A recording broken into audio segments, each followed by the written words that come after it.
Ya. Nah, ini tadi kan sudah saya dengar ada Jelas BNNP. ya Mbak Tanti ya? Jelas sekali, para kopiers juga pasti sudah jelas ya. Gitu ya. Jadi prosesnya asesmen. Yang ya, perlu ya. digarisbawahi, jangan kalau keluarganya ada yang tertangkap, kalau misalnya sudah terlanjur Betul, tertangkap, jangan lebih dari 6 hari untuk mengajukan proses asesmen gitu ya Mas Dot ya. Ya. Nah, tadi kan saya juga dengar ada BNNP, ada BNNK Ya. gitu kan. Nah, kan di Jawa Timur ini kan tidak semua kabupaten kota punya BNN kabupaten kota gitu kan. Ada beberapa daerah kurang lebih sekitar 20 lebih malah itu belum punya BNNK. Nah, itu gimana? Mereka punya tim asesmen terpadu di kabupaten masing-masing ataukah mereka harus datang ke provinsi untuk mengajukan itu?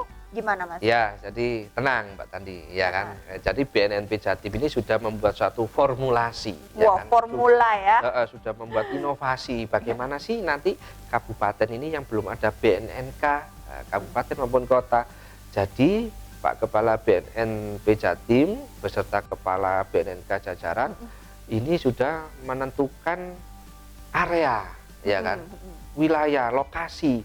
Ya kan, bagaimana nanti ketika seorang pecandu, ya kan, pecandu atau pengguna narkoba tadi yang tertangkap tangan misalnya nih di kabupaten yang belum ada BNNK, boleh nih saya sebut ya Mbak? Boleh, yang mungkin yang Madiun ini ya. Oh, Madiun belum ada ya Mas ya? Di Jombang ini ya, misalnya di Jombang aja lah, yang terdekat. Oh boleh nanti melakukan asesmen terpadu ini di penyidiknya, ya kan, penyidik Polri-nya yang ada di sana di Jombang bisa melakukan di Mojokerto misalnya, karena Mojokerto, kan sudah ada BNNK di situ ya kan. Kota Mojokerto ya. Tapi begini Mbak Tanti, karena kan memang ada keterbatasan anggaran ya kan untuk pelaksanaan asesmen terpadu ini ya kan, masing-masing kota kabupaten itu juga ada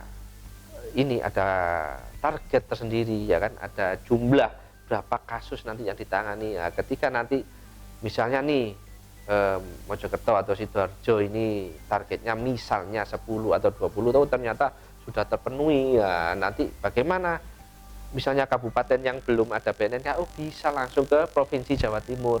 Karena BNNP Jatim ini lokusnya ya kan, wilayahnya itu mencakup seluruh wilayah Jawa Timur. Jadi boleh misalnya orang Madiun ini, orang Jombang mau ke Surabaya, silakan, tidak ada masalah.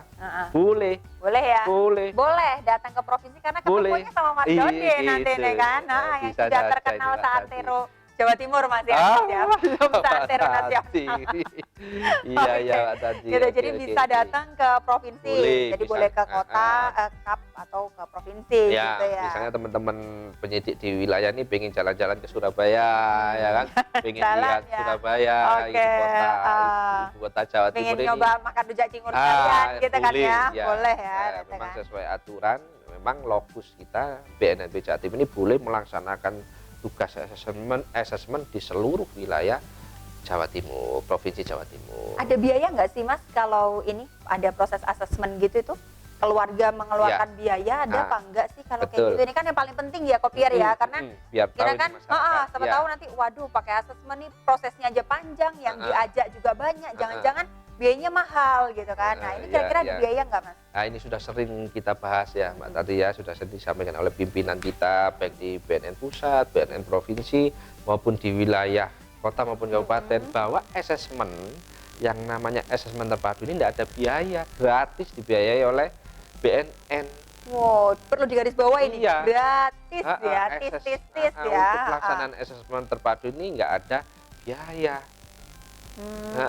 Jadi semua kalangan masyarakat, karena kan narkoba ini juga nggak hanya menyerang, nggak hanya di ini ke masyarakat kalangan ekonomi atas, tapi juga yang ekonomi menengah ke bawah pun juga bisa diserang gitu, bisa menyalahgunakan. Jadi asesmen ini adalah gratis gitu ya. Jadi tetap nanti kewenangannya kewenangan asesmen ini memang mutlak. Yang pertama ada di tingkat penyidik ya kan, penyidik baik penyidik Polri yang ada di Polsek, Polres maupun Polda maupun penyidik di BNN.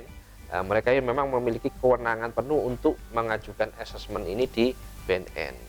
Jadi memang kalau sudah memenuhi syarat yang ditentukan oleh aturan ya kan, memang dia seorang pengguna, barang buktinya memang juga sudah sesuai dengan aturan surat edaran Mahkamah Agung ya kan, boleh silakan diajukan ke BNN tanpa ada biaya gratis, ya kan. Gratis ya. Yang penting sesuai dengan aturan yang ada. Nah, Kan begitu. sudah ada proses Ya. assessment ya, gratis itu Ya. tadi. Wah, ini gratis Kopiar ya, diingat-ingat gratis, tidak lebih dari 6 hari setelah ditangkap.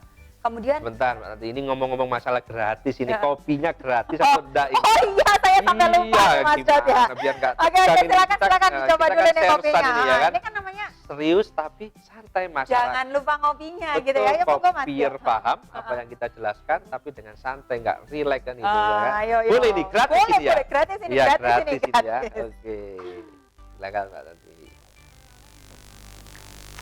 Nah, mantap ya Mas ya kopinya ya. Ah, mantap Oke, ini. biar makin semangat. Ini yang ya. ngeracik tadi Mbak Tanti sendiri Oh iya kayaknya iya, ya. spesial kan saya Iya, mau kedatangan tamu yang luar biasa Nanti ini loh. saya kalau mau ngopi Mbak Tanti Kak suruh ngeracikin boleh, lagi. nanti. boleh, Iya. boleh, mantap kopinya Iya, mantap ya. Buyat Oke. buyat Mbak Tanti ya. Oke, Iya iya ya, Mas Dot tadi udah ya gratis ya Mas Ya, Dot ya, gratis.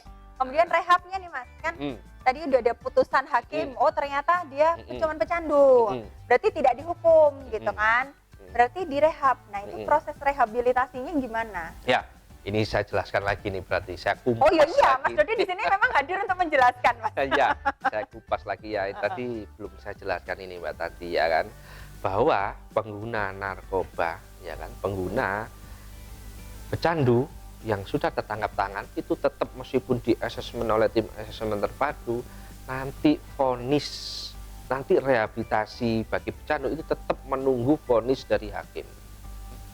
Iya. Tapi dalam seseorang pecandu atau pengguna narkoba yang diajukan asesmen ini pada waktu penyidikan boleh ditaruh di lembaga rehab. Dia boleh menjalani rehabilitasi ya kan. Tapi tetap proses hukum dia tetap jalan. Ya, nanti vonis hakim yang baru menentukan sesuai dengan rekomendasi dari kita tadi. Ya kan, dari BNNP, rekomendasi dari tim asesmen terpadu tadi yang memberikan gambaran terhadap hakim di persidangan nanti. Oh, ternyata si A ini pecandu berat ini atau baru coba pakai ini ya. Atau sudah teratur pakai kan gitu. Baru nanti diarahkan rehabnya di situ. Oh, dia direhab rawat inap, dia direhab rawat jalan, atau bagaimana begitu. Jadi rekomendasi ini gambaran terhadap hakim juga nanti di pengadilan untuk memutus si tersangka yang tertangkap tangan tadi, si pengguna atau pecandu yang tertangkap tangan tadi. Untuk rehabilitasinya Mbak Tanti ya kan, sesuai dengan aturan peraturan tadi, peraturan bersama tadi, itu ditempatkan di lembaga, ditempatkan di lembaga rehabilitasi instansi pemerintah.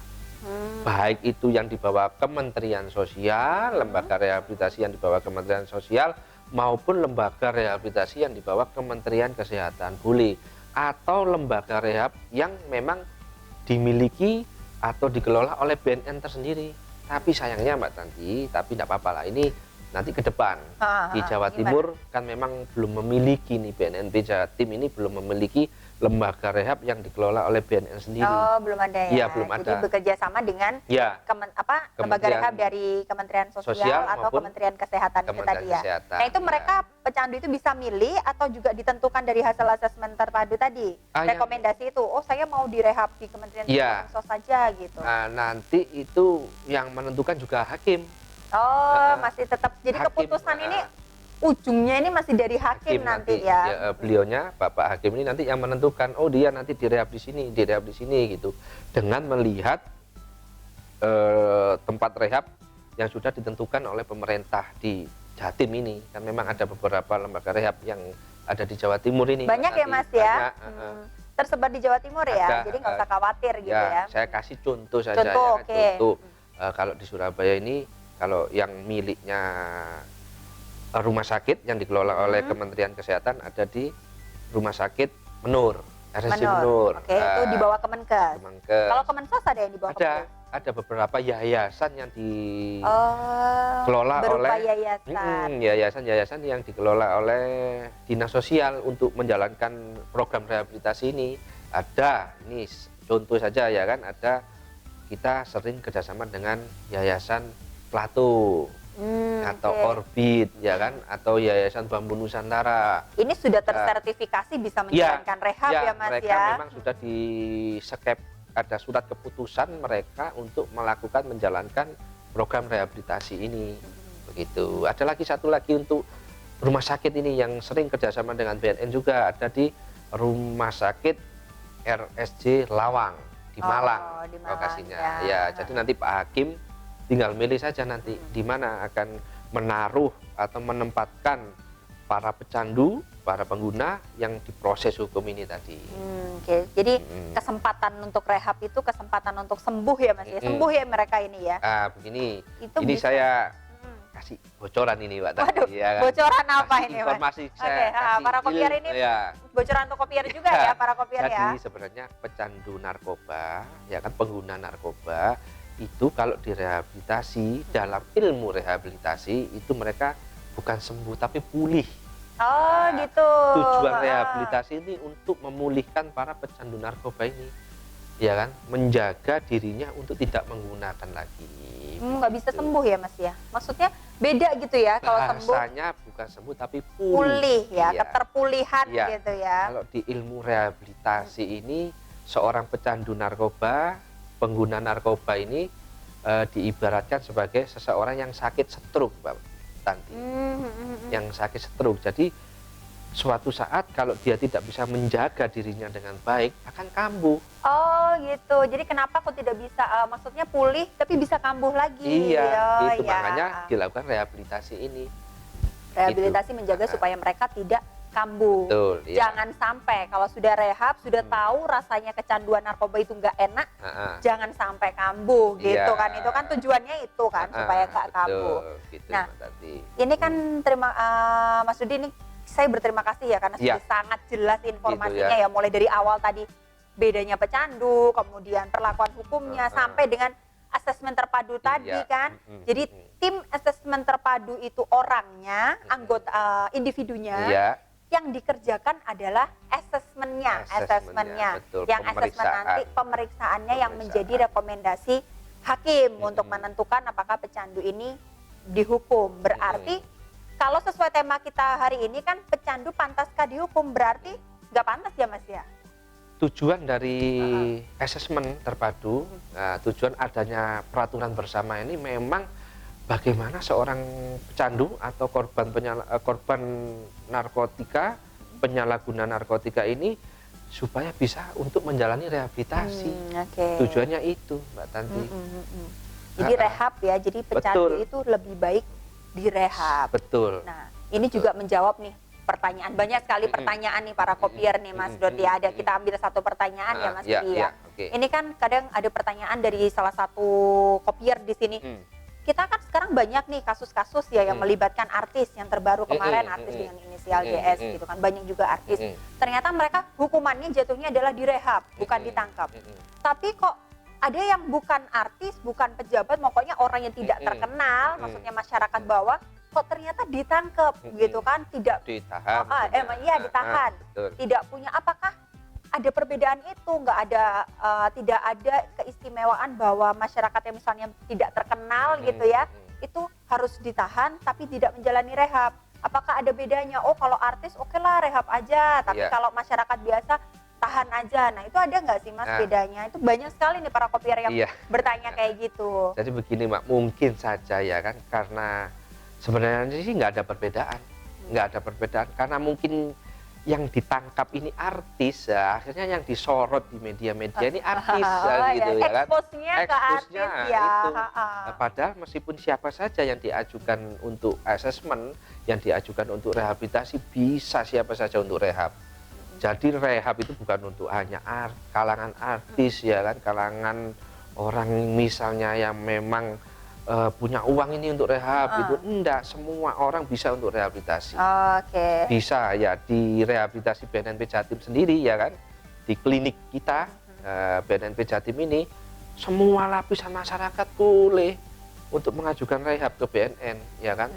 Yang sudah kita rehab sendiri Mbak Tanti ya, ini yang sudah kita rehab di klinik BNNP Jatim ini, data yang ada ini mulai dari pelajar ada ya kan, mohon maaf, tukang becak juga ada, kuli bangunan ada ya kan, tidak pandang bulu tidak ya pandang Mas bulu ya kan, atau dia pegawai ya kan, boleh artis juga ada kan itu. Semuanya kita rehab. Oke. Kita juga pernah kok merehab artis di sini. Pernah ya Mas Pernah, ya? ada. Jadi sebenarnya nah ini Kopiar udah jelas ya bahwa tidak ada perbedaan gitu bahwa petugas di sini BNNP khususnya tidak pandang bulu siapapun kalau memang dia pecandu pakai untuk dirinya sendiri itu berhak Boleh. untuk rehabilitasi. Iya. Oke. Nah, itu Boleh. sudah cukup jelas ya ini ya. Ya. Cukup jelas, terima kasih banyak Mas Rudi Gitu ya, ininya Mbak Tanti apa ya. penjelasannya. Saya menjelaskan ini karena didampingi host yang jelas juga gitu. Clear ya wajahnya ya. Gitu loh, Jadi ya kan. jelasinnya Iya, jelas. Oke. jadi para kopier, Itu pujian loh Mas buat saya Mas. jadi Bilang kopier wajah saya jelas clear. ya kan, saya menjelaskan juga enak gitu kan gitu. Jadi ya mudah-mudahan nanti ada ilmu atau informasi baru terhadap masyarakat tentang apa sih rehabilitasi, apa pecandu itu begitu Mbak Tanti ya. Nah ini closing statementnya apa nih Mas untuk hari ini nih dari Mas Dodi ini sebagai narasumber. Kemudian pesan-pesan singkat untuk pecandu ini ya kita berharap jangan adalah pecandu ya, jangan sampai kita menjadi pecandu. Nah ini closing statement dan pesannya apa gitu Mas ya. Dod? Udah mau closing ini ya Mbak ya. Kenapa Mas Dod? Masih pengen lama-lama ya di sini. Jadi begini, sesuai dengan tema pada hari ini ya kan. Saran saya apa yang saya sampaikan ini ya kan monggo ya kan. Pecandu atau pengguna narkoba ya kan jangan menunggu ditangkap ini. Jangan menunggu dikejar-kejar petugas. Datang ke BNN.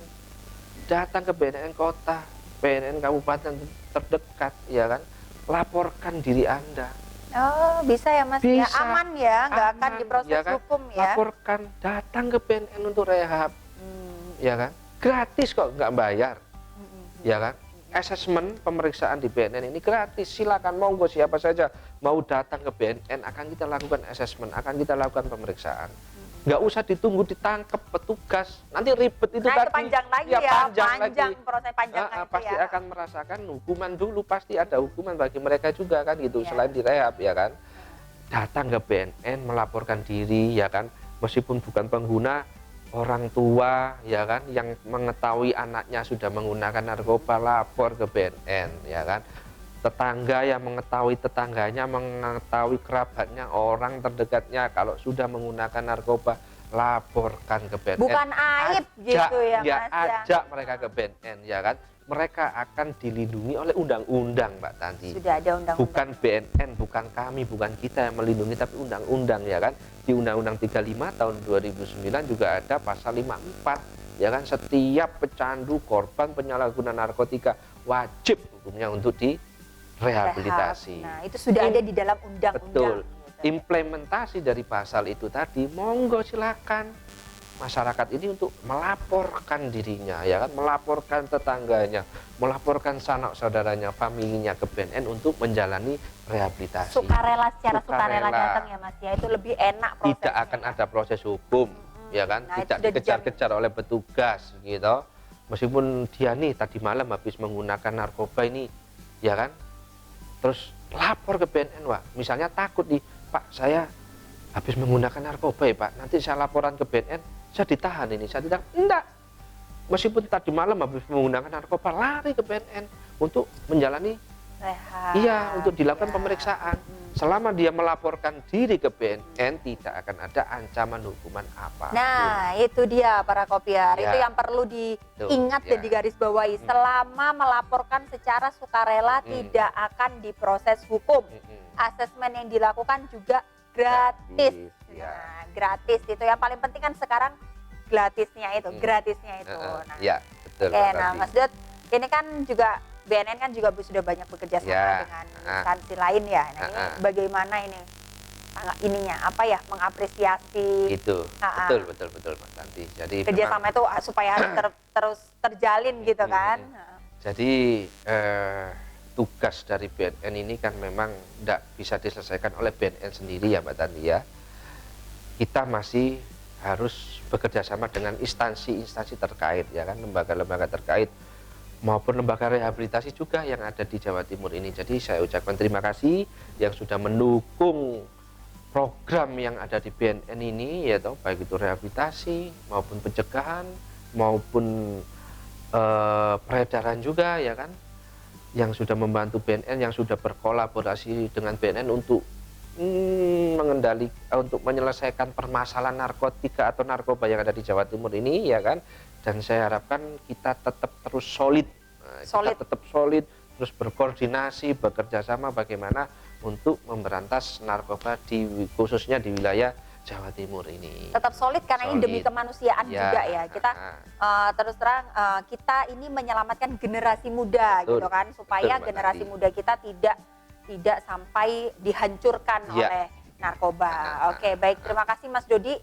Penjelasannya ini cukup panjang, gitu ya. Kali lebar, kali tinggi, padat tapi isinya ya Mas ya. Sebenarnya kalau kita membahas masalah undang-undang narkotika, baik itu rehabilitasi maupun masalah pemberantasan maupun masalah pencegahan, tidak akan selesai dengan 1-2 jam, Mbak Tanti. Waduh, panjang kali ini kode-kode minta nambah mau masuk ini lagi nih kode-kode ya. Tenang, nanti ada satu saat kita mengundang lagi nih Mas Dodi. Kita akan undang lagi Mas Dodi untuk membahas tema yang lain lagi. Kalau sekarang kan sudah tema asesmen terpadu, kita sudah jelas asesmen terpadu seperti apa, rehabilitasi seperti apa. Nah, saya rasa untuk kali ini sudah cukup penjelasannya Mas Dodi ya. Ya, syukur, saya sangat bersyukur jelas, kalau gitu, padat. Nanti kopir ya kan bisa tahu informasi apa yang kita sampaikan hari ini, ya kan, mereka dapat sesuatu informasi yang baru.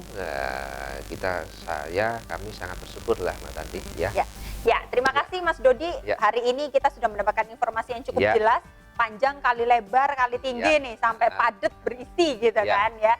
Ya, para kopier, sampai jumpa di pertemuan kita minggu depan dengan tema yang lebih menarik dan narasumber yang juga nggak kalah kece dari Mas Dodi gitu kan. Oke, ini ada satu lagi nih Mbak Tanti yang mau saya sampaikan ke kopier ini ya kan. Oke, silakan.